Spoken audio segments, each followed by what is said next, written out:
Hello everyone, in this video we will learn how to thicken columns in Excel sheet. So let's start this in Excel and you can see here I have some data and you can see in this data only column showing have a border thicken. So let's see how it's done. So first select your data, then go to the home tab in font group have a borders option. Okay, just click on this drop down arrow and here is there is no any option to borders only column. You can see here no any option to borders only column of this data.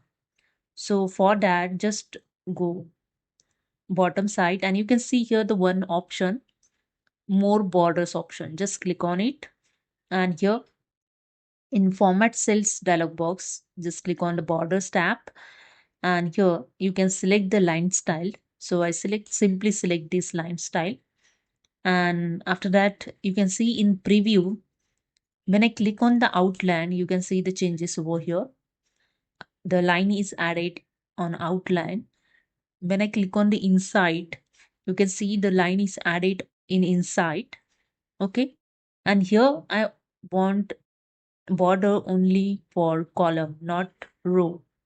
So in this preview I'm going to remove the border of row.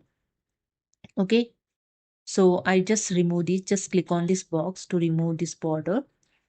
Okay, and here I just click on this box also to remove the row border. Again I click on this box to remove the row border. Okay, now you can see only the column border showing in this preview. Okay, after that just click on OK and that's it. You can see only the column border is added.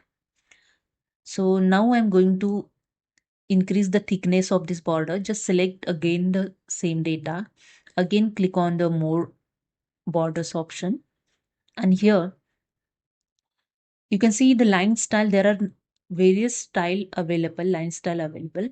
So I select here the thicken line. So you can see that I selected this and same as I click on the outline inside and you can see here again I remove the row border here and you can see in preview only column border showing. And that's it. Click on OK and here you can see the thicken column border. So hope you understand. If you like this video, please subscribe my channel. Thank you so much.